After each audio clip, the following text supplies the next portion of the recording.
treatment, and that's when. So that's kind of what I'm looking at. But yeah, that's what got me into it. It was dreadful what happened to her. Yes, it is.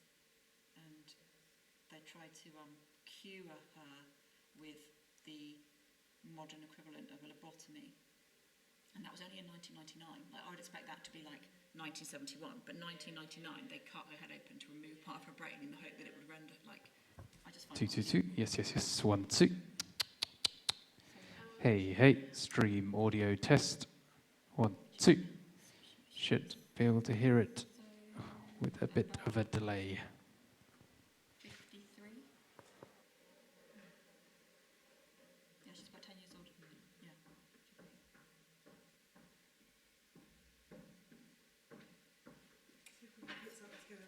I thought you were going to say, I've got a makeup bag to put it on. No. I mean, I was just wondering if that... Even that looks a bit... That looks alright, but it's not a huge deal. It's just like I kind of wanted to not hold it and to be able to look up. But it's fine. It's not the end of the world. Sure. Well, I'm just thinking, I wonder if we could fashion something. And it all collapses in the middle, and I'll be like, Don't say. it won't. Take the mickey out of my construction skills. No, I'm not. They're beautiful. I'm very thankful. You won't be. Right, so I wonder if... I could do it like, no, it just doesn't stay up, does it? Does it... I think I was lulled into a false sense that there was one because I watched Jackie's from a couple of years ago just to get a feel for one. I think she was in a different room. She did thingy. How about that? Yeah, I think she was in Thomas Paine, wasn't she? Yeah, they used to have that wooden kind of platform that used to sit. It was very old. It's fine. I didn't request one. It's completely fine. It's I mean, we've got the speech here, so we could... I think that's fine actually, as long as it kind of stays roughly like. I think that's fine. Honestly, I can just. So we can, if we just put it It's like fine. that. And if it doesn't work, it's fine. I can, That's right, and you can just yeah, take it away. I'll just put my water there. yeah, I'll be like, But what we can do is... it doesn't. It's not the most beautiful. Does that screen it a bit?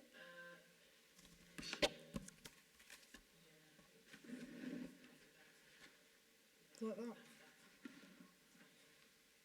Sorry, it's a little bit of a fudge, but... No, it's absolutely fine. Move the black, but just a little bit over this way, that one. Yeah, that's better, because more people will see from that. Yeah, that's better. And that's a better angle for me actually. So Yeah, It's more discreet. is that okay? Yeah, it's a very good point. I'll speak to Rachel tomorrow and see if we can... Tell you what, I'll take a photo of it to remind myself.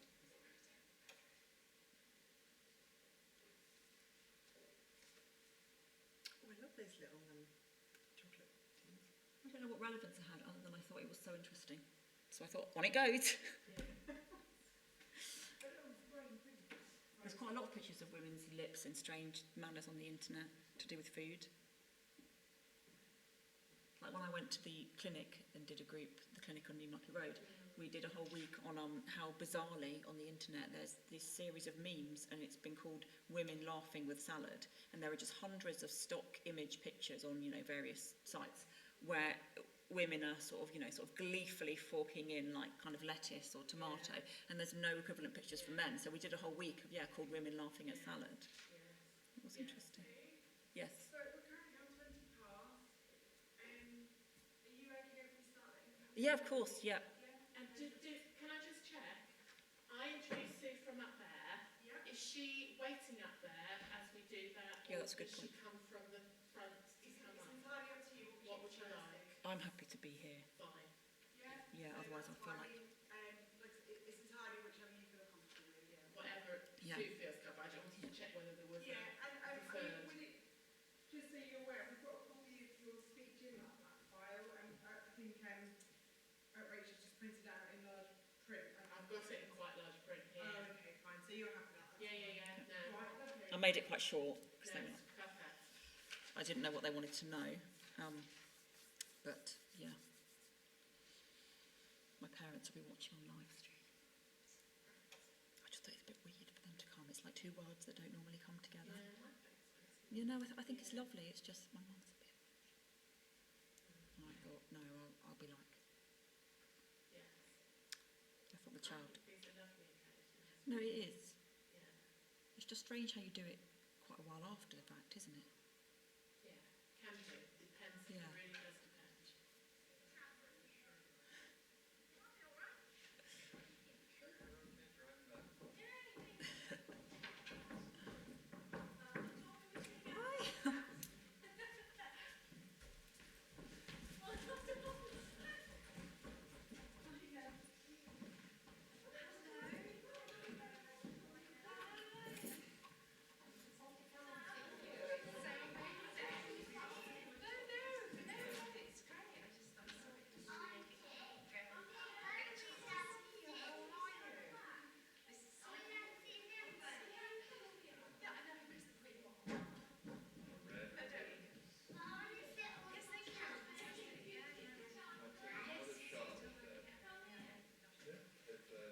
Just that first paragraph.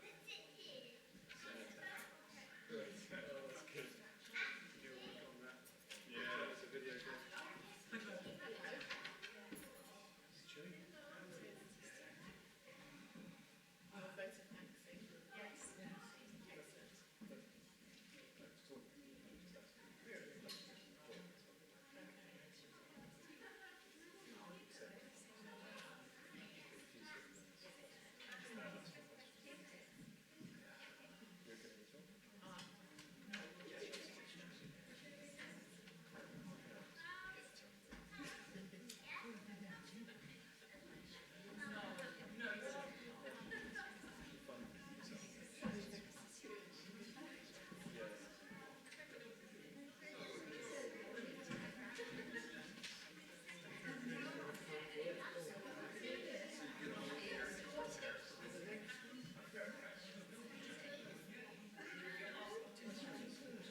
Excellent.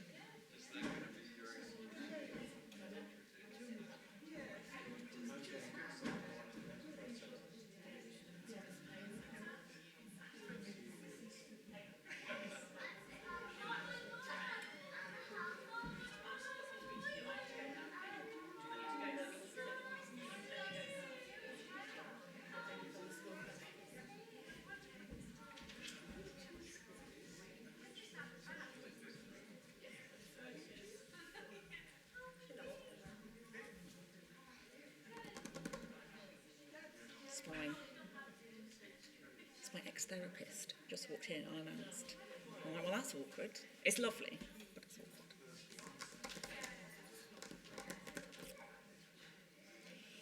Malcolm, what is the vote of thanks? What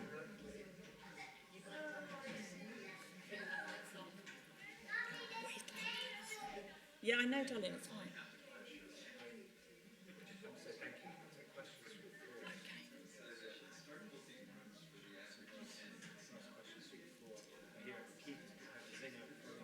He hasn't, has he?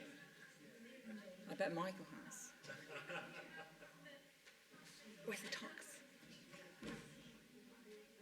I feel scared.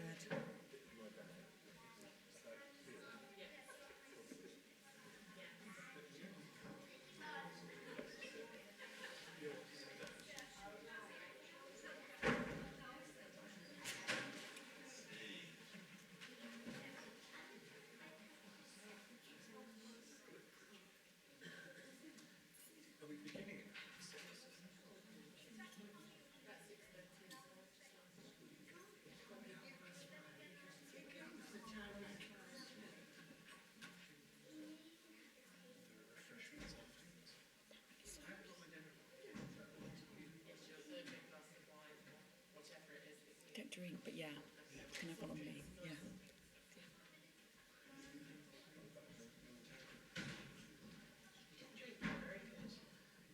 I take certain meds and it doesn't go with those. So. But also, I just don't need it. Like I get pissed like that. I take one little bit and I'm like,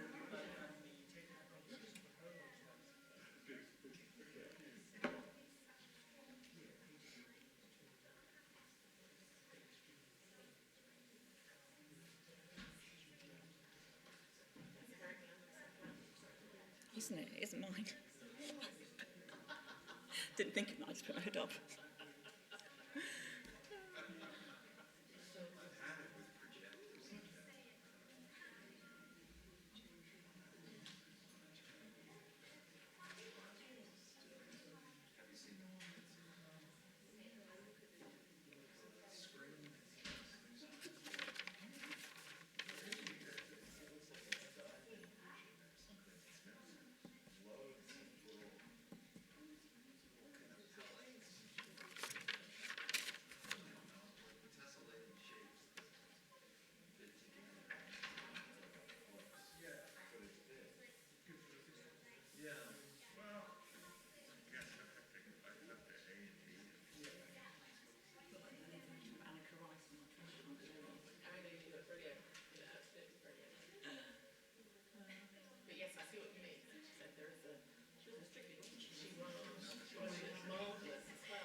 doing commentary and we're talking about how quite a lot of programmes that are written about a very small proportion of people being mad and working backwards any frame. And I was trying to explain to them that I've always been the opposite. I've always been really proud to be the first to work on my X capital liability. And I was just thinking about why I like to work with you, I try to understand why you like it. So it probably worked any course I've done like that, but I thought this has been what I've been for the last 6 years.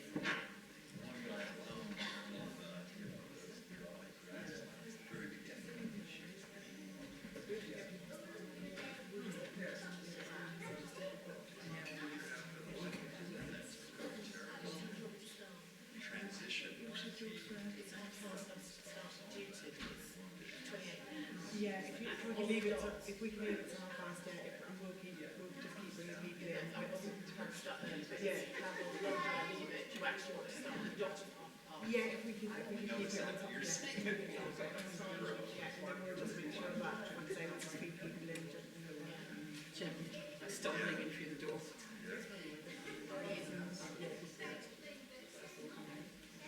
Brilliant.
Yeah, why not?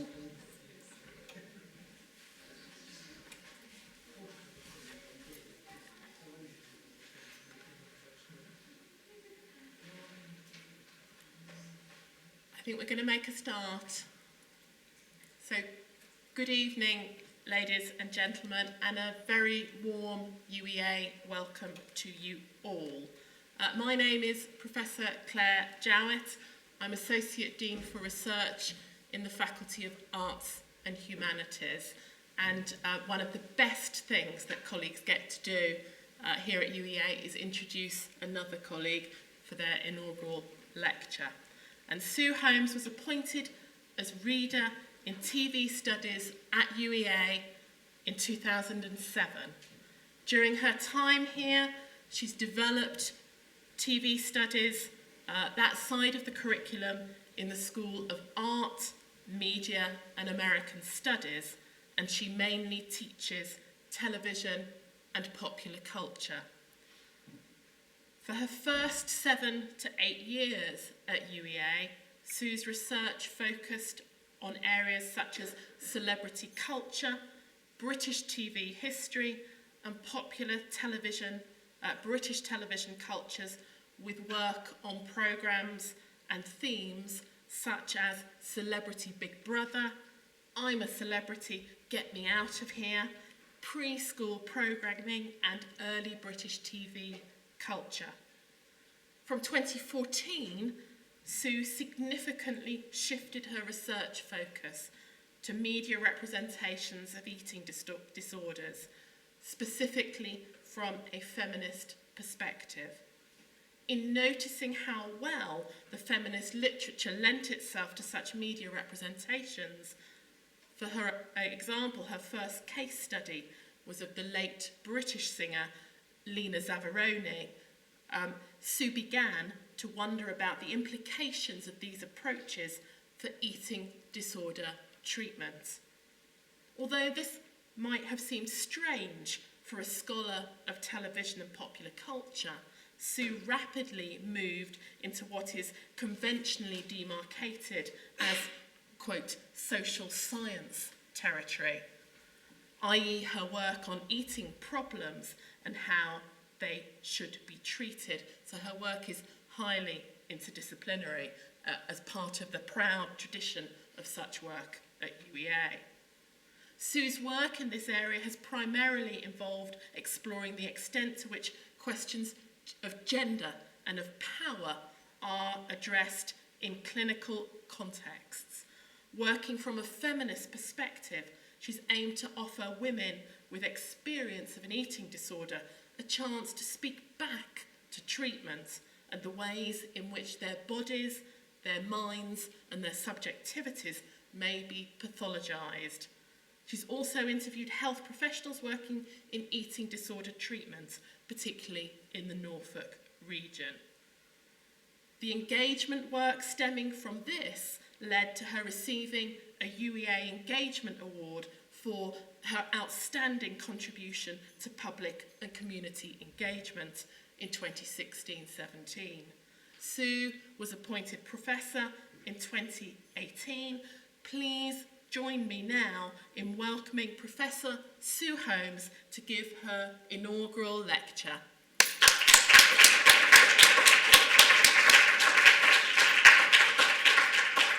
Thank you very much, Claire, and thank you for coming today on this rather unenticing, wet and dark Tuesday evening.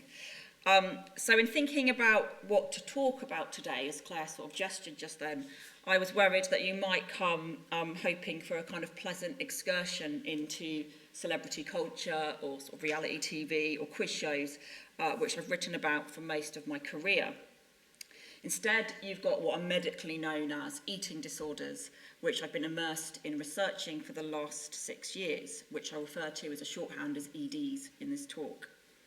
But actually, the more I thought about it, the more I kind of realised that there were actually connections between my approaches to these two very different subject matters, especially in terms of how I take pleasure, strength, and deep satisfaction from finding new ways to look at things which are always right under our noses.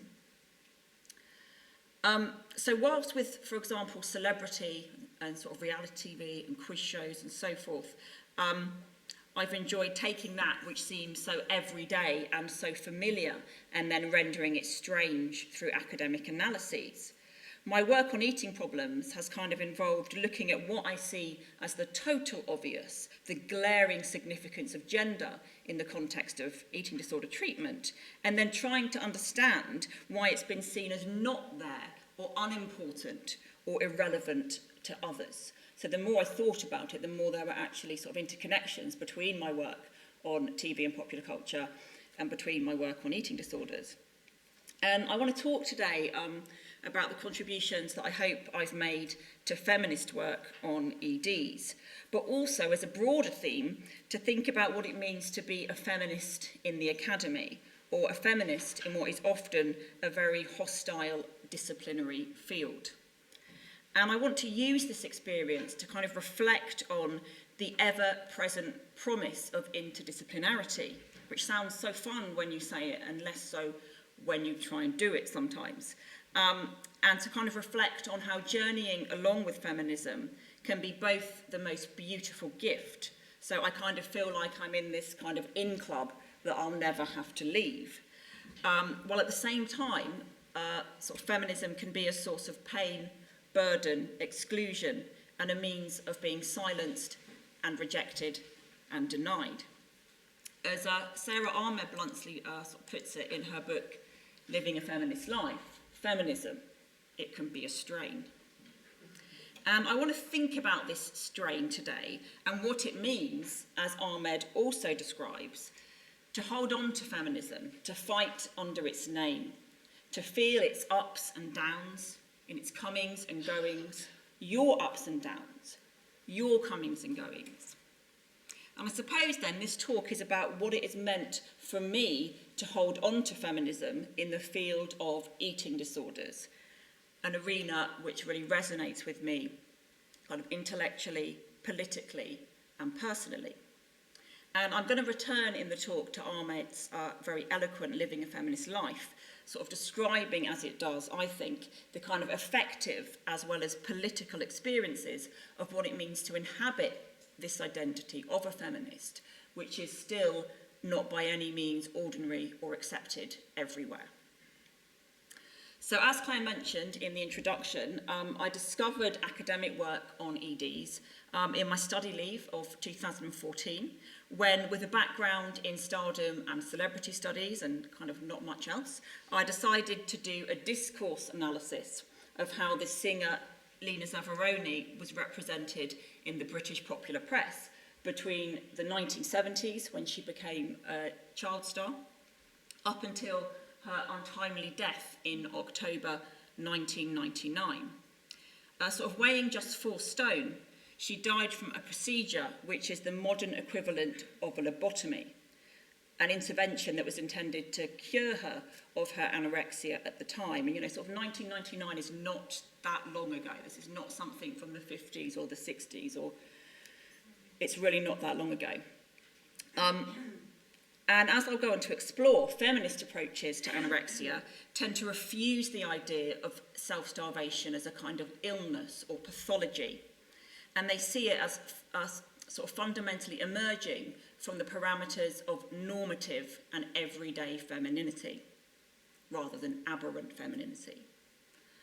And I was struck by how well the feminist approaches worked in analysing the media construction of this singer at that particular time. And it was particularly interesting to me that in terms of the British popular press, it was only when Zavaroni starved herself and gave up her career to effectively serve her new husband that her femininity was approved of. So actually the press seemed to prefer her being sort of reduced to this sort of domestic waif-like figure, and this kind of femininity was much more approved of than when she had everything going for her. She had her whole life, her sort of sexuality, her ambition, her career at her feet. And I just thought, how interesting that these approaches work so well to understand sort of cultural ideas about anorexia. And I thought it was strange, because what struck me most of all at this point in my study leave in 2014 was, why had I never, ever come across these approaches before? And here I was drawing on my own experience of sort of 25 plus years of treatment for anorexia. Nobody in any context, in any particular time period, had spoken to me in any complex way about the relationship between self-starvation and cultural constructions of femininity. And it seemed so apparent to me in 2014 that if the feminist approaches could help explain the different interconnections between sort of eating disorders and wider cultural constructions of femininity, then surely they might have some vague relevance to what happens in clinical contexts. So about half of my work has looked at media representations of eating disorders, from celebrity culture to the serial killer, sort of Beverly Alec, who was actually diagnosed with anorexia during the time of her trial. I've looked at how young women on YouTube construct videos that are called My Anorexia Story, that are made up of selfies of their own bodies. And I've also looked at the not so hidden subtext in Frozen, and the idea that it's been described and talked about as a kind of eating disorder film, and has been received as such and talked about by people with experience of anorexia online. But today I'm mostly going to be talking about sort of treatment and clinical contexts and what it's meant to try to speak the languages of feminism within these spheres. So in asking what I thought was a very obvious question about treatment, thinking about gender, and we should bear in mind here that probably between 85 to 90% of people who are in inpatient treatment for anorexia are still girls and women. I really had no idea of the challenge that I was making at the time. I think I just thought, well, this is really fun, this new area, there's bound to be some work out there looking at how gender is addressed in treatment, right? Because it just seems so obvious. But there really wasn't. And I journeyed back to look at some of the origins of the feminist work, which began as part of second wave feminism in the 1970s. And sort of what this feminist work has argued since at least the early 70s is that eating disorders are actively constituted by medical discourse. And they're defined as disordered in relation to a much wider history in which women's bodies and subjectivities and experiences have been pathologized. And this research and the subsequent feminist research on eating disorders has tended to resist seeing EDs as kind of individualized illnesses or pathologies, and situates them, as I said earlier, very firmly on a sort of continuum of normative female embodiment. So, although the importance of the thin ideal has certainly been recognised by this work, we would be foolish to completely dismiss it. Feminist research has broadly argued that we may misunderstand the social factors here if we focus solely on the media idealisation of thinness, because that, for us, is really only one small part of the picture. It's not necessarily the main reason why these kind of problems develop. So, feminist research has looked at, in the context of, sort of working with people with experience of eating problems, it's pretty much demonstrated that eating disorders may be a response to a range of gender inequalities, such as sexual harassment and abuse, sort of restrictive gender binaries, constructions of female appetite and desire, the shifting roles of women in society since the second wave, and the intersecting impacts of class, race, and indeed sexuality. In this regard, feminist work has argued that anorexia is not about looking thin, in as much as the body becomes a kind of canvas to play out both conformist and sort of resistive sort of responses to broader gender inequality. So they've tried to complexify this idea that it's about looking thin. So authors such as sort of Susie Orbach, Marilyn Lawrence, Kim Chernin, Robin Saysan, were writing on eating disorders in the 70s and 80s, especially anorexia. And the really key thing here is that they were not just academics, they were also therapists who were actively trying out these approaches within their treatment context. So actually, what's really interesting is that the feminist approaches actually emerged from practice. They actually emerged from within sort of therapeutic contexts. But somewhere along the way, between then and now, they've become largely an academic pursuit, which is confined mainly, as far as I can see, to sort of discourse analyses in feminist-orientated journals.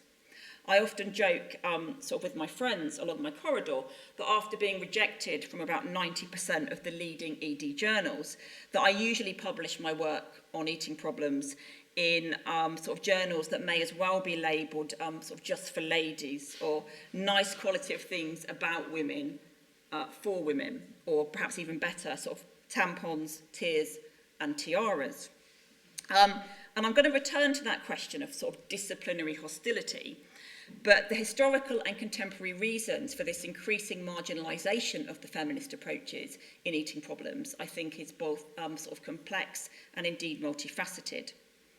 I think it's fair to say that the current emphasis that is placed on kind of evidence-based treatment tends to favour very masculinist sort of discourses of objectivity and sort of measurable scientific goals. And these type of discourses tend to prioritise the type of evidence that supports, for example, cognitive behavioural therapy. Yeah. It doesn't tend to support the kind of research that I'm looking at. And in contrast, the feminist approaches have been overwhelmingly qualitative in terms of their evidence and highly discursive. And scholars and therapists, although I'm sure this still goes on, of course, in like individualised private practices, in terms of a sort of larger scale rolling out of treatment, it now seems to be largely confined to sort of discussions between feminist academics and perhaps some particularly enlightened feminist therapists. This also means that there's been little systemic discussion about the use and the success of feminist approaches in treatment over the last 30 years, since these wonderful scholars were writing. And this is a context which then creates its own barrier, because no one wants to come along and start trialling approaches with people who are seriously ill when they've got no evidence base. So it's kind of a bit of a vicious circle.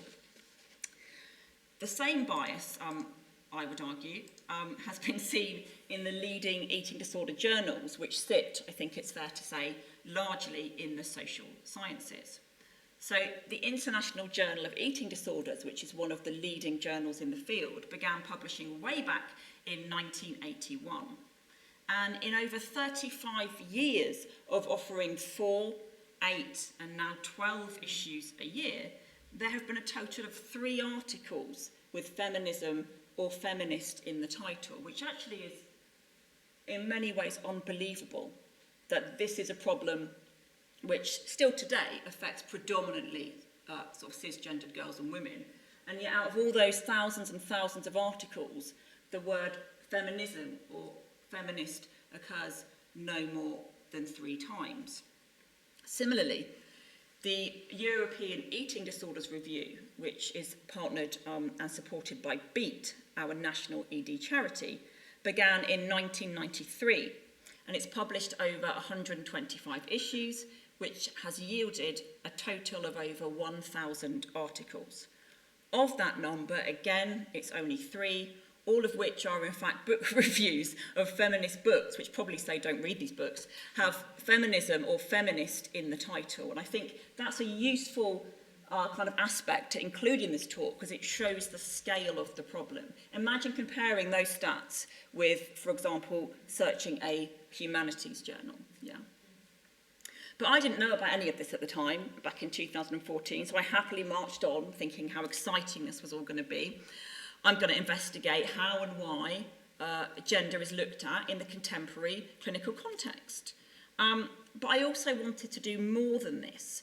As much as I had found myself in the feminist work and sort of recognised how it spoke to my own background and my own experiences, I also at the start felt deeply ambivalent about this feminist research. And this is because it failed to ask, sort of particularly the earlier work, the actual participants to respond to the feminist conceptions of their problem. So what usually happened with quite a lot of qualitative feminist work, all of which I love, is that they would go off and interview people about their eating disorder or about their treatment, then they'd go back to their offices and then they'd analyse the importance of gender after the fact. And for me, that was a problem, because I wanted to be given a chance to speak back to what I thought about these approaches, and I wanted to give other participants the same choice. So I wanted to find out about the scope of gender in treatment, but I also wanted to involve the participants in the evaluation and the discussion of these feminist approaches, which claim to speak for their subjectivities, their lives, and their bodies. And it quickly became really clear to me in my first qualitative study back in 2015 that none of them had found that any of these kind of issues that I've been talking about were actively addressed within their treatment contexts, even though they all saw them as relevant to why they had developed an eating problem.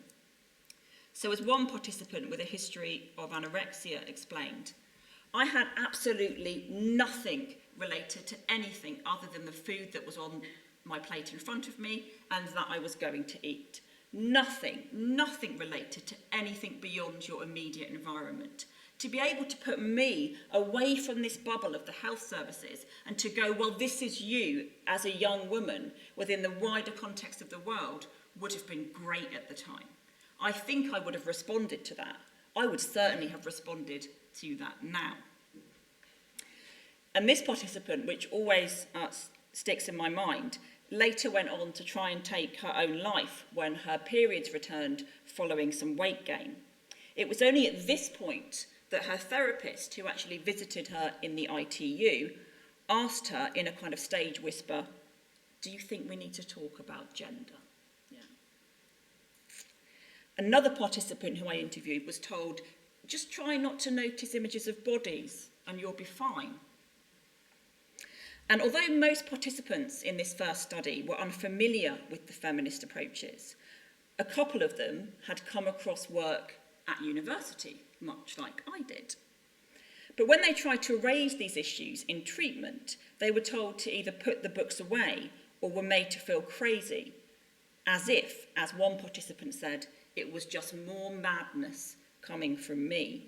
And one of them talked about how she'd found Susie Orbach's book on kind of anorexia, and she was so excited, and she ran into therapy, and she wanted to talk about it. She was told to put it away, as though it was completely irrelevant to her own situation and context. And that's not ages ago, that's about 6 years ago.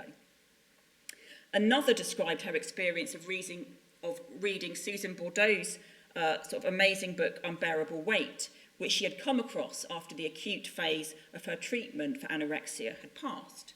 And she recalls how it felt like this changes everything. It was like a real light bulb moment.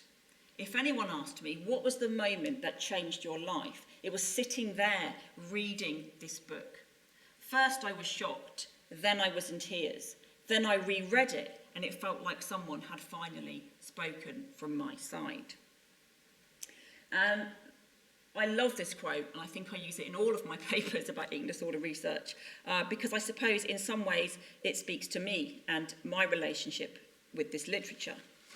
I think there's a sense in which the participant's quote here really sums up Ahmed's point about clarity.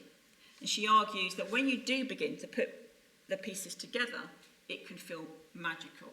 The wonder of the clicking moment, when things that had previously been obscured make sense, when things fit into place. You blink and the world reappears. Clarity can feel magical. For some women, including me, it is feminism that appears to offer this heartbreaking and this sort of gut-wrenching experience of clarity, like nothing they or I have ever experienced before. And I thought I'd been a feminist for many, many years before 2014. I certainly hope I was.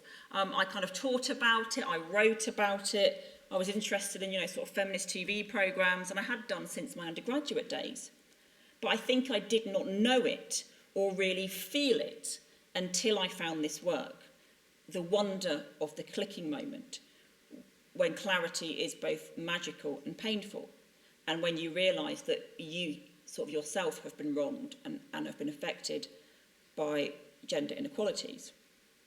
Which is not to say that I only cared about feminism once I realised that it affected me, but it's to say that I kind of sort of discovered the difference between understanding these things and feeling them. Since this time, I went on to look at the various ways in which, although gender is not explicitly covered in treatment, it actually perpetuates a very straight-jacketed view of normative femininity, which has been said, of course, of medicine more widely. So Rebecca Lester has famously observed how eating disorder treatment models, as well as kind of ideas of recovery, are structured around dominant standards of femininity, forcing women into a sort of corseted model of femininity, regardless of how tight the fit. But what fascinated me is there was no research that actually spoke to the people who have experience of eating disorders and who'd actually been through treatment. It was all kind of sort of conceptual, sort of theoretical. And I wanted to make some kind of intervention into this sphere. And I did this by analysing a particular strand of, warnings, you might say, in the context of eating disorder treatment, which is what I've called fertility warnings. So the idea that kind of women, particularly those with anorexia, are kind of warned sort of within treatment that if they don't get better and they don't gain weight, then they may not be able to have children in the future. Yeah, that's a kind of not uncommon warning within the context of eating disorder treatment. And sort of one participant in my study on fertility warnings points out how incredibly damaging these assumptions can be. So she describes how I've always hated the formulation of the stereotypical girl and woman because of the idea of stay-at-home mums and having kids and everything like that.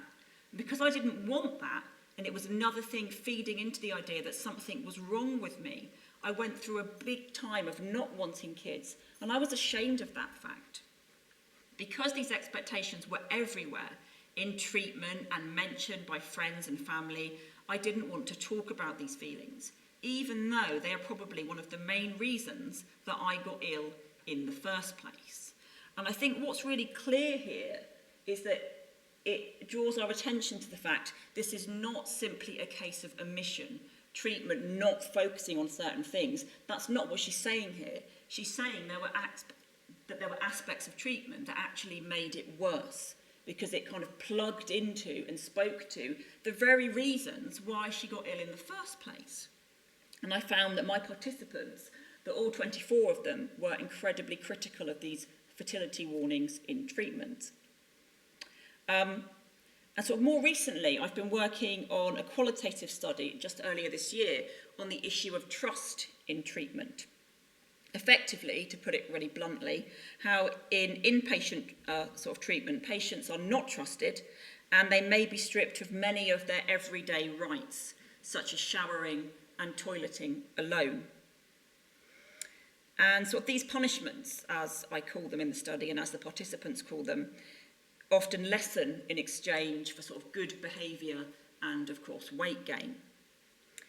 Again, gender is really important here. It's only once you kind of acquiesce into a more passive, compliant and less challenging mode of femininity that you are likely to be set free.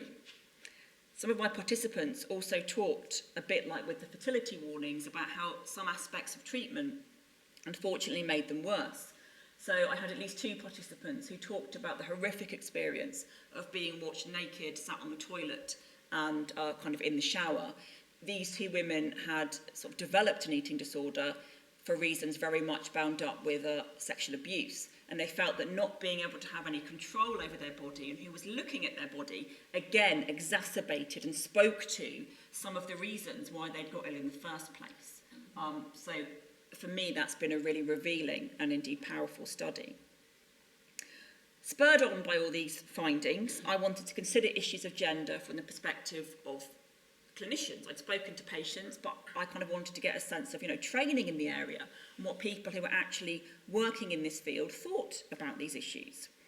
So I went and interviewed health professionals in all of the local services in Norwich and Norfolk, whether these were private or NHS. To be fair, I did not find that all practitioners were utterly unaware of these issues, but rather I found that the variance between practitioners was absolutely massive. I also found that services further away from the NHS model of kind of evidence-based treatment were much more likely to be open to exploring these issues around culture and gender or sexuality. But if people had knowledge of these approaches, this was because they had read about them in their own time, not as part of any standard training that they had received for working in eating disorder treatment.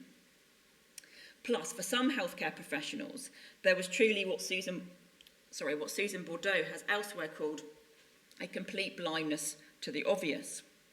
And just to say, before I use this quote, sort of many of the people who work in eating disorder treatment are incredibly patient, kind and lovely people. This is not a critique of them, it's a critique of the structures within which they're trained. So one participant reflected on the following. This was a mental health nurse who was working in an NHS community setting. She said, "We work generally with females, but I don't think we refer to it in a conscious way. I don't necessarily bring gender up, but I think it does come out in subtle ways, in terms of when they're talking about what they're doing to themselves, whether they're punching their chest because they don't like their breasts, or even when people kind of strap themselves so their chest looks flat. So these are all things that mark a progression towards womanhood that they're trying to step back from. It does make sense, but I suppose I've never really stopped to think about it, or think about it in terms of how I might approach it." And I kind of really valued this participant's honesty. And I think what we can see in this quote is the idea of something being so familiar and obvious that it is actually looked through. So she says, "Yeah, actually, now you mention it, my patients are nearly all women, but I don't think we actually refer to it." And you can see her thinking that what is ordinarily overlooked or looked over suddenly appears striking. And you can see her in this interview sort of reflecting on this for the first time and struggling to make sense of why she's been overlooking it. It's also important to stress here that although much of the feminist work has focused on sort of cisgendered girls and women, the significance of gender in treatment is clearly no less relevant to male individuals or to gender minorities. It's simply, I would argue, that the cultural constructions at stake will be different. But what does really irritate me, in terms of the recent discussion around both eating disorder research and indeed treatment, is the emphasis on how we need to be putting most of our energies now into thinking about the experiences of men and boys in treatment. So treatment should obviously, of course, always be gender inclusive. But nobody, as far as I'm concerned, has ever asked, what about the girls, in the same way that has been repeatedly asked about male patients in the last 5 to 8 years.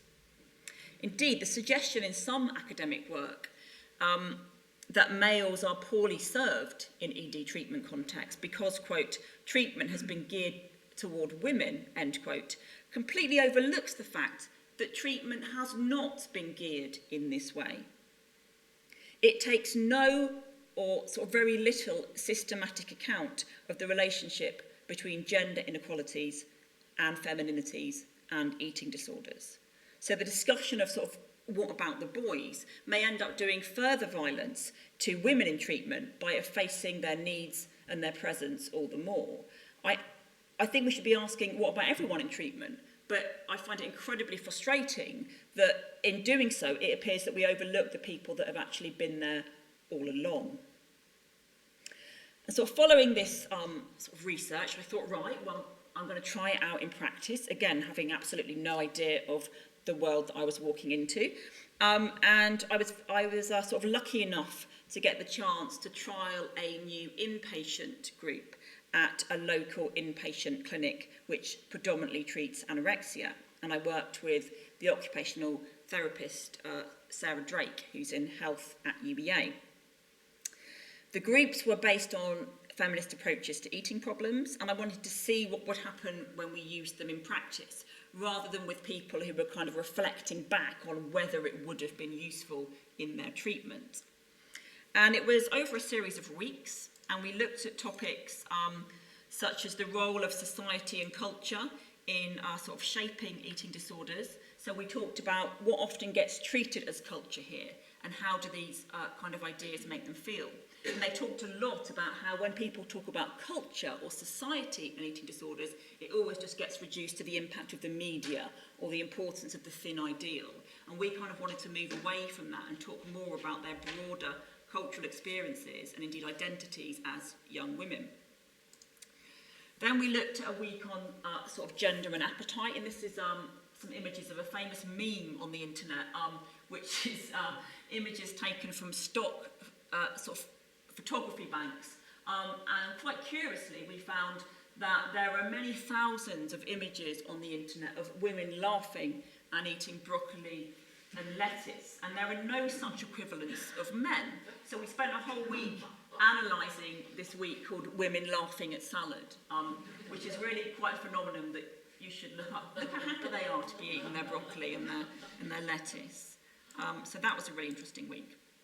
And then we moved on to bring in aspects of my work from media studies, and we looked at sort of gender and emotion and anger. And we asked questions like, to what extent are girls and women expected to regulate emotion and anger sort of differently to men, and why? And we looked here at the character of Elsa and how she needed to be the sort of good girl or the perfect girl that everyone had always wanted her to be, and the ways in which she must sort of repress her feelings. And we talked about this as a sort of metaphor for female sexuality. Then we went on simply to reflect on the group so far. Weeks 5 to 6, we looked at reading the female body, and we explored what the very thin or starved female body might be saying to culture and how it might be read. And we focused here on anorexia as a potential ambivalence toward or form of resistance to normative ideals of femininity, rather than simply a hyperconformity to them. And participants talked about their own experiences of their bodies here whilst they were in treatment.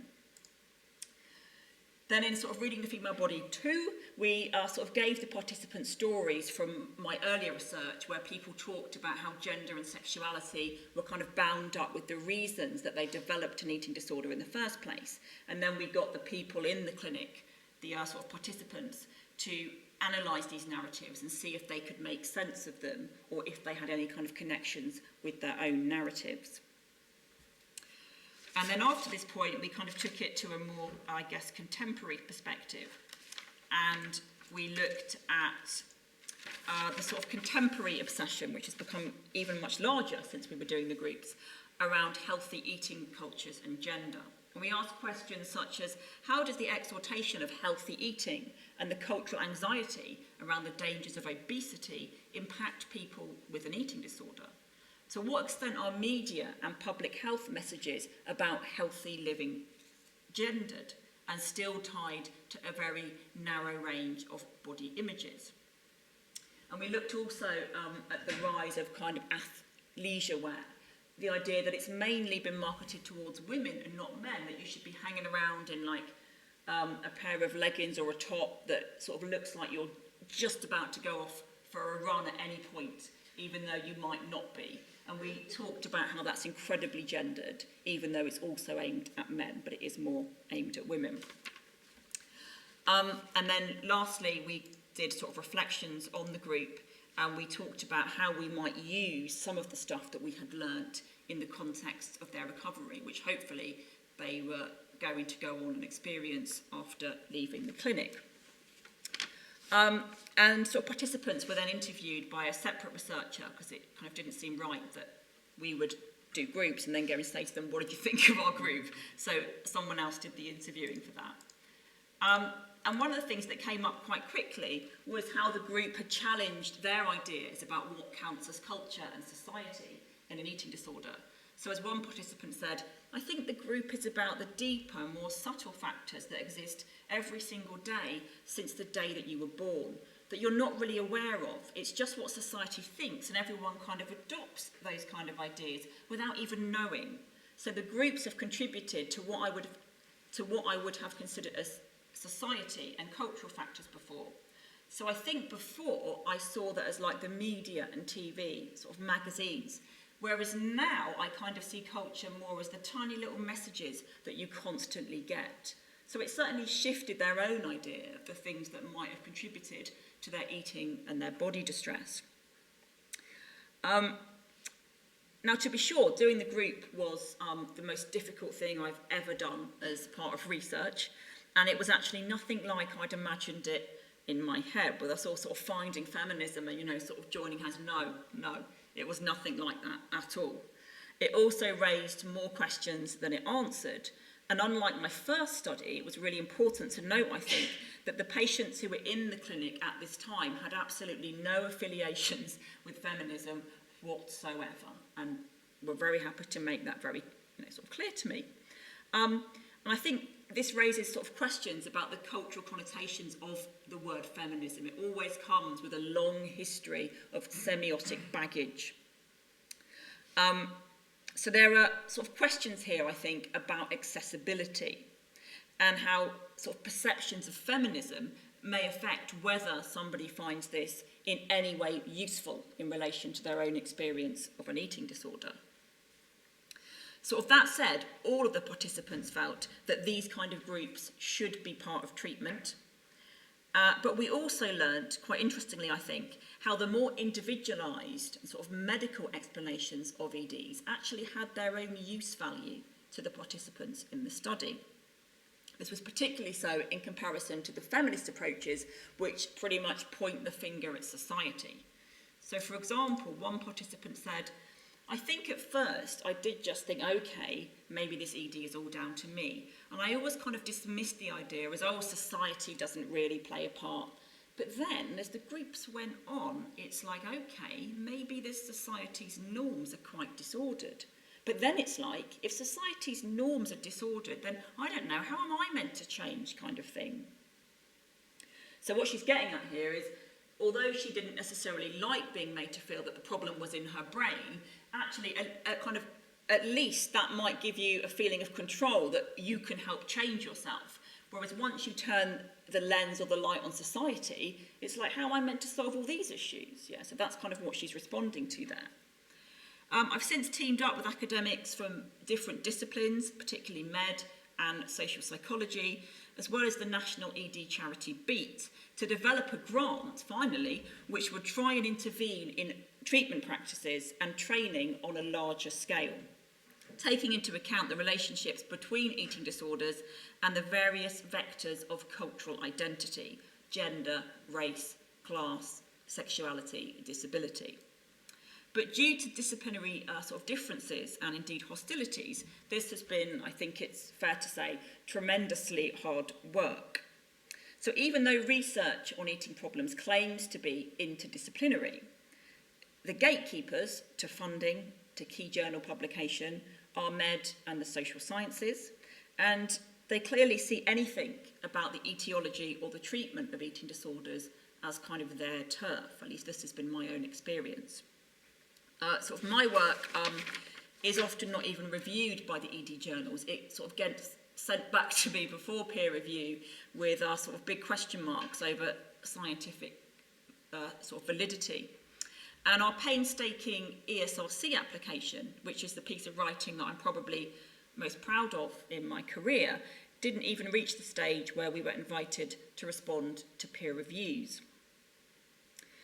And that could just be because it was no good, and I'm just using my inaugural here to have a moan about the unfairness of ESRC funding, but I'm pretty sure that's not the case. One reviewer decided that its sort of methodology of 100 qualitative interviews and participant self-representations was just simply not scientific, end of story. And all of them had concerns about the kind of humanities methods that we were using. The only time I've been published in one of the eating disorder journals was when I wrote with a male psychiatrist, as lovely as he was.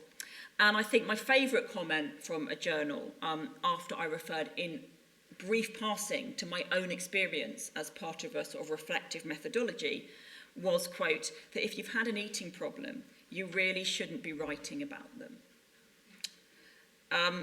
Sort of that said, this is not all doom and gloom. It hasn't just been like a one-way street for me. I've learnt loads from doing this research, and I've learnt a great deal from medicine and the social sciences. I've learnt so much about how to write up a sample or how to write about my approach to analysing data. And I kind of went back to the humanities going, gosh, you know, we're really not all that good at method. I think we should be a bit more specific. We should be a bit more rigorous. So it hasn't just been this kind of loathsome experience of me, you know, sort of banging on this big sort of cast iron door and not being let in. A lot of it's been like that. But I've also taken quite a lot from their research as well.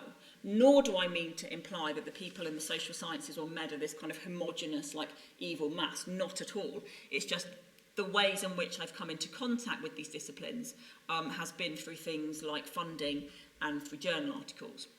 And these are the kind of impressions that I have received. So I'm still learning to sort of justify and talk about and explain my methodologies in kind of new and exciting ways. And that is thanks to me leaving the humanities for a bit and sort of going off on a kind of disciplinary holiday. And that's also then fed through into my teaching. I'm much more hot on questions of method with my students. So there's absolutely no doubt that I have benefited from this exchange, if we can call it an exchange, as a scholar. So interdisciplinary work is certainly no utopia. And in reflecting on this experience of what it is meant to hold on to and advocate for feminism in this sphere, we'll again to Ahmed and her description of feminism as, quote, how we learn about worlds when they do not accommodate us. Think of the kinds of experiences you have when you are not expected to be here, end quote. And I think what I'm getting at here is that the secure place that I thought that feminism had in the humanities, because like everyone's a feminism here, right, could not be found where I had chosen to work. This world did not in any shape or form accommodate me, and I've learned that I cannot make it accommodate me. Such rejection can feel violent, personal, and indeed physical. And it's a form of silencing, I would argue, in an area in which questions of voice, particularly female voice, are already so sort of silenced and indeed pathologised. So it's a kind of irony that the very critique that we're making of eating disorder treatment is then kind of enforced by the disciplines, and we're back in the same place that we started. What I would say, though, is that actually I've mainly found the kind of hostility to be at an academic level. The sort of clinicians that I've spoken to and interviewed, the people that I've met at workshops and conferences, they're like, absolutely, come in, tell us about this group. We'd love to hear about it. So the actual clinicians themselves are not necessarily the ones who are hostile. It's more the people who sort of gatekeep the funding in the journals, which is interesting, yeah. I kind of remain hopeful that in terms of interdisciplinary work, we still have much to learn from each other about eating problems. And with the growth of focus on the medical humanities in recent years, maybe things are looking more hopeful. Although what I've been getting at here is that hierarchies very much still remain. I hope that there are sort of new ways forward, as eating problems devastate lives and families and can endure for many years and indeed decades. So perhaps it can be suggested here, in terms of this talk, that sort of feminism is not simply a kind of analytical tool, but also how we survive what we come up against, not just in our everyday lives, but in academia too. Perhaps one strategy is then to make this sort of whole resistance part of the analysis itself, which is kind of what I have tried to do today. Where at first I only saw hostility and sort of resistance, now I see the power of the feminist approaches to unmask that which is taken for granted, and the power to question medicine, which often takes so little account of the relationship between gender, inequality, and power. The very rejection of the feminist approaches, I would argue, from journals, from funders, stop, you can't go any further, don't speak, yeah? Speaks, I think, to this awesome power that the feminist approaches potentially have. And as much as it has been an incredibly challenging 6 years in changing my research focus quite completely, it's something that I have never regretted, and I don't think I will ever regret. Speaking to the participants in my research has been harrowing, wonderful, and enlightening all at once. So to leave the last word to Sarah Ahmed, sort of no wonder feminism causes fear, because together we are dangerous. Thank you.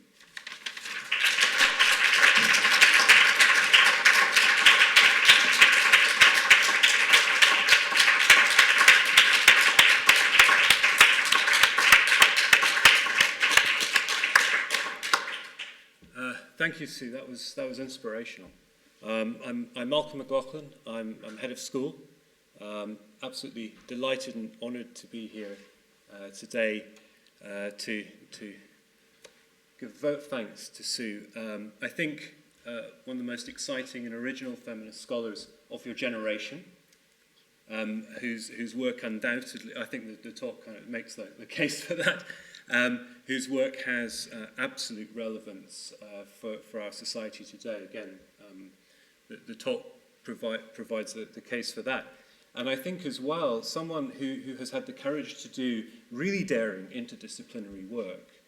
Sue, it's a tough road, I think, as you've narrated here, and I've worked with you for the last few years, and I've seen you on and off along that journey, and tonight to see you reflect on that has been inspirational, because it is really difficult, but so valuable.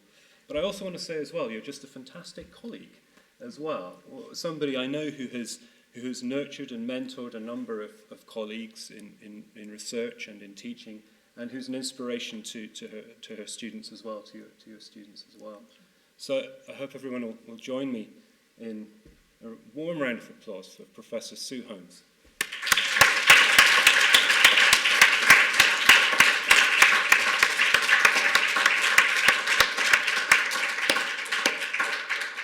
And as is customary on these occasions, we have a little time for questions from the floor. So do we have a microphone as well? We have a microphone to hand as well, so it'll be orderly, and that's very unusual for an event that I have anything to do with. But if you would like to raise your hand, we can pick your question. Over there in the corner. Thank you very much.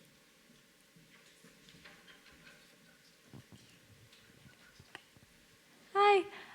Without sort of overgeneralizing or anything like that, would you say that your research has come across a type of person perhaps that might be more vulnerable to eating disorders and this kind of thing, especially considering that you were saying it comes from both like trying to be completely within the standards and trying to be completely away from them?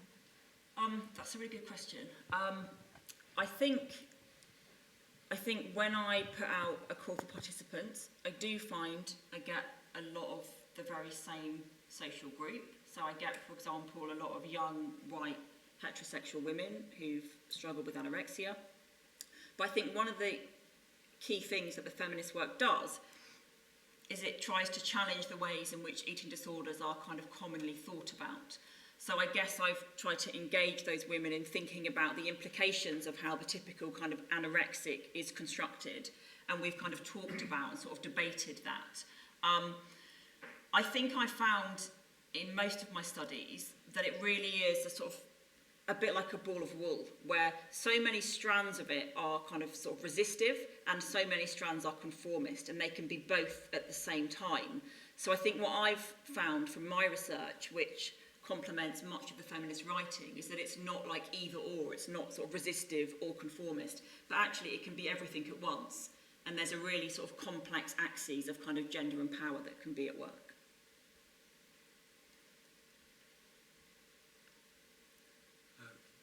There's a question here just at the front, thank you. How far do you, thank you.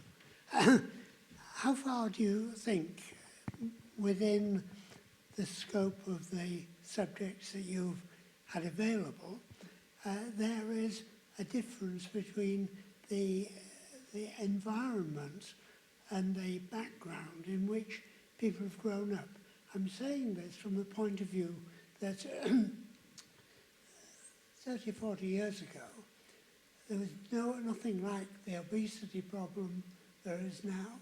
There was very little mention of feminism itself. And I just wonder whether that's a reflection of the change of the culture with time and conditions, and how far that might affect current attitudes. Absolutely, another really great question. That's one of the things we tried to look at with the group. So when I was growing up, and when I became unwell at age 14, I was not living in this culture where there was a real obesity kind of epidemic or kind of scare.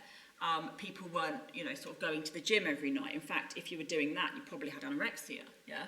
But nowadays, it's normal, it seems. Like, I think I'm probably one of my few friends that doesn't sort of go to the gym. So society has changed around eating disorders, and that's one of the things we tried to look at with the group. What is it like for them now, sort of being told it's not normal to go to the gym every day?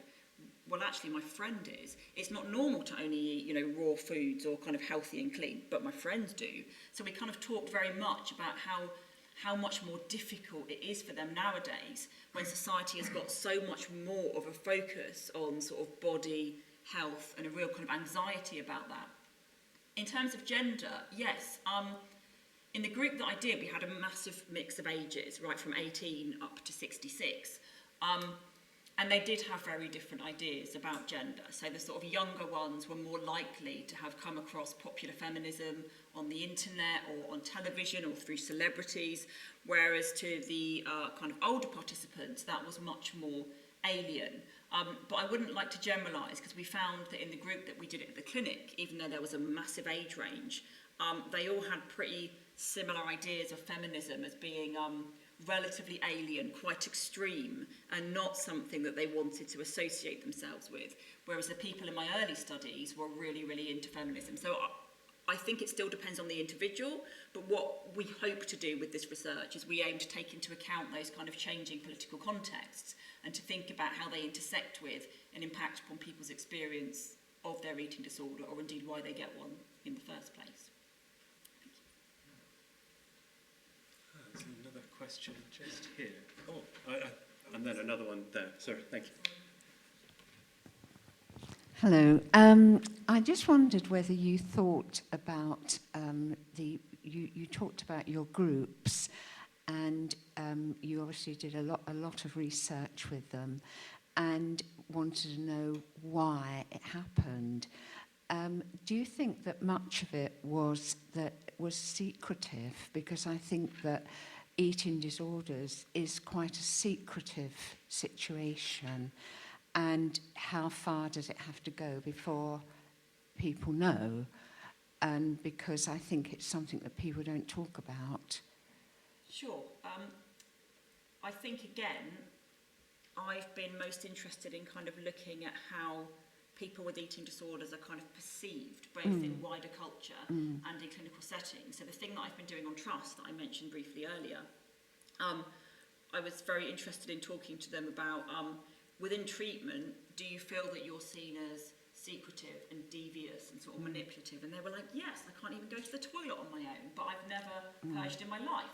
So I guess I've been more interested in kind of looking at how do assumptions about what anorexics might be like impact upon their own subjectivities? Because if you're told enough that you're devious and you're manipulative, then you probably start practicing those behaviours. So I guess I didn't talk to them so much about whether they were being secretive, although that certainly goes on within clinical contexts, but we talked more about how they think they're perceived, how they think they're perceived by the professionals, and how that might contribute to sort of negative experiences in treatment. No, it doesn't quite answer your question, but that's kind of how I looked at it. No, I understand. Yeah, thank you. Thank you.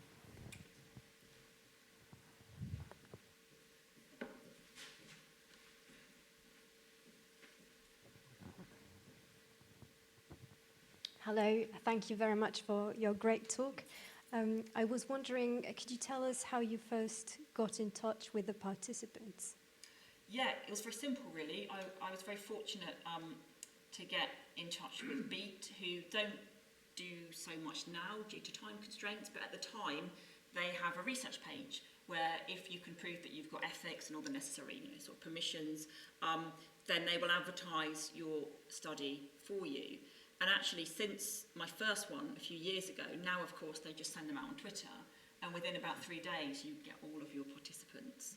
So they'll actually put that out for you. Not again doing it so much now, I think just due to time, but it's been a brilliant resource. What I have found though is that through Beat, and this is probably something to do with Beat's own image, I tend to again get quite a specific sort of demographic, usually young, white, heterosexual women who've experienced anorexia. So I've often used sort of university mailing lists and other sites to try and get a more diverse range of participants.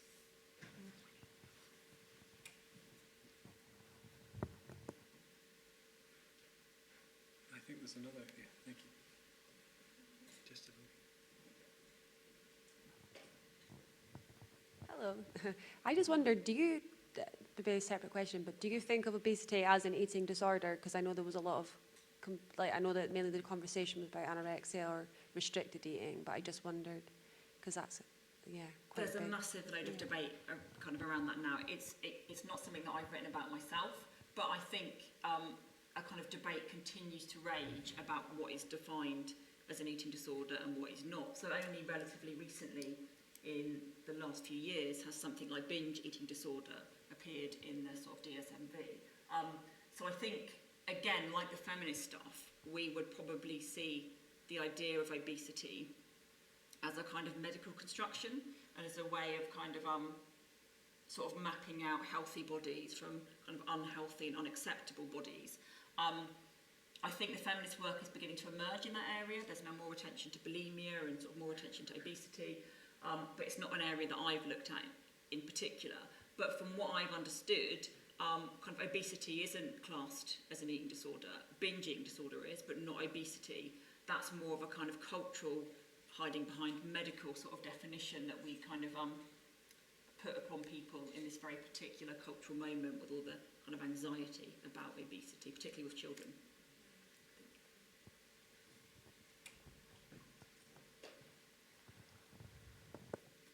Scanning the room. I think we have time. We have time for another question. Yeah, we do. If anyone else is speaking. Maybe they're all from med and the social sciences and they're keeping quiet. They'll collar you afterwards for refreshments. In a corridor. Can I ask you a quick question? Yeah. So it actually picks up on that point about diversity and about whether you think sort of expanding this and a more and more diverse group, whether you, if you're sort of speculating about it, whether you think that would begin to complicate what you're doing or reinforce certain aspects of the way you're conceptualizing this? Yeah, absolutely. I mean, if we got our wonderful ESRC on, that's what we'd have done. So we very much wanted to move away from, not the rigid feminist focus, I think that's unfair, but the kind of quite sort of predominantly white and heterosexual focus of a lot of the earlier feminist work, which hasn't really caught up with culture as quickly as it might. And what we wanted to do is we wanted to look at men, women, at sort of gender minorities, and all of the different intersecting aspects of class, sexuality, sort of gender identity, age, sort of disability. So the focus of the research going forward is to kind of put the feelers out and see how well these approaches work for a broader range of people. So that's very much what we're trying to do, and that also reflects the broader range of people who are now being diagnosed with EDs and who are in treatment. But I guess the point in the presentation where I was talking about sort of what about the boys is not, of course, to sort of deny other people. It was merely to point out that why are those questions being asked now when no one's asked them about the patient group that I'm looking at. But sort of going forward, we absolutely hope to look at that, and we're doing a welcome trust application at the moment. Hooray. Repurposing that grant. Good, glad to hear it. We do have time for one more question, I think, if anyone has got some, that's all right. And oh, hang on, we've got one just there. I knew, this always happens at sessions like this, there's always somebody. Sorry. Thank you, Sue. I really enjoyed the talk. I'm interested in the issue of gender identity in this, and you've been talking, kind of going between the term ED and anorexia, where some of your research, or most of your research, was located. I wonder how much this would apply to people with bulimia, especially the idea of binding one's breasts or the suicide attempt that came after the return of a period. Do people working with bulimia suffer the same sort of, I don't know how to put this without stepping in the wrong direction, but is that a common attribute of bulimia, do you think? I guess I'd say that even though with every study, I think about 90% of them, I've always advertised for all ED diagnoses, I never limit it. I always get about 90% of people who have experience of anorexia. So there's something interesting there about the overrepresentation of anorexia in both eating disorder work more generally and the feminist work in particular. So I've had a very marginal number of people who don't identify as having been sort of diagnosed with anorexia. So I don't feel I've interviewed enough people in that regard to fully explain, but there has been some emerging feminist work. It's been quite late in the day, to be fair, on sort of bulimia. And I think you're right to point out that the cultural narratives and kind of experiences can be very different. So with bulimia, for example, your weight might not change. Whereas with anorexia, it's been seen as being all about the body. And I think that's one of the reasons that anorexia has been studied more, because it's so great kind of visually. You can think about what that body means sort of semiotically. Whereas if someone's body hasn't changed, much less easy to kind of read in a sort of cultural studies kind of way. Mm-hmm. So I would love to have interviewed more people with a diverse range of ED diagnosis, and again, that's what our new grant will hopefully do. But at the moment, I'd say I've been interested in why people find it so much harder to come forward, and I think it's got a lot to do with the fact that anorexia, as much as it's seen as kind of horrific and sort of pathologised, it still plugs in to very much admired qualities in women. So the ability to self-restrain, to be small, to not take up space. And I think it's almost easier for people to come out and admit that they've had anorexia, where you self-starve, compared to bulimia, where it's more about sort of binging and kind of overeating in particular circumstances. So I guess I would say that I'm fascinated about how anorexia continues to be overrepresented, because it's actually the least common eating disorder nowadays, but it's overrepresented in research. I hope to interview people with more sort of diverse diagnoses in my next study, if I ever get funding. You will. Thank you. Well, great questions, folks. And Sue, I'm glad you finished your talk with a quote there, the word dangerous. And I think, dangerous research, disruptive research is dangerous research. I think this is disruptive research. It's challenging, and it's really pushing the boundaries of our knowledge, and challenging our disciplines in the humanities, but also other disciplines too.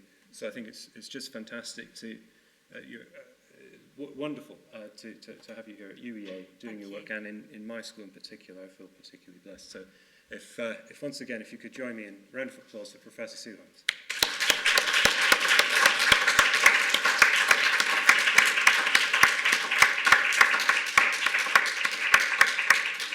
And we have, I believe, refreshments waiting outside the auditorium, and an opportunity to relax a little. And I don't know if you'll be available for questions if anyone was feeling a little bit reticent about talking. But lovely to see you today. Thanks again. Thanks, Malcolm. That's lovely. Really is. I'm sure it's over. It's just like lose my words. I think it's horrid. It's flawless. Absolutely flawless. Did you draw a picture of me on there? Oh, fairness, she's my mum. Did you enjoy that? She do well. My iPad didn't upload many games, so I've mostly just sat there. But I did a picture. Come on then, you. You were really good, weren't you? I had a little den. I made a den. Did you? Yeah. Bless you. Right, let's pick up my stuff. I'm gonna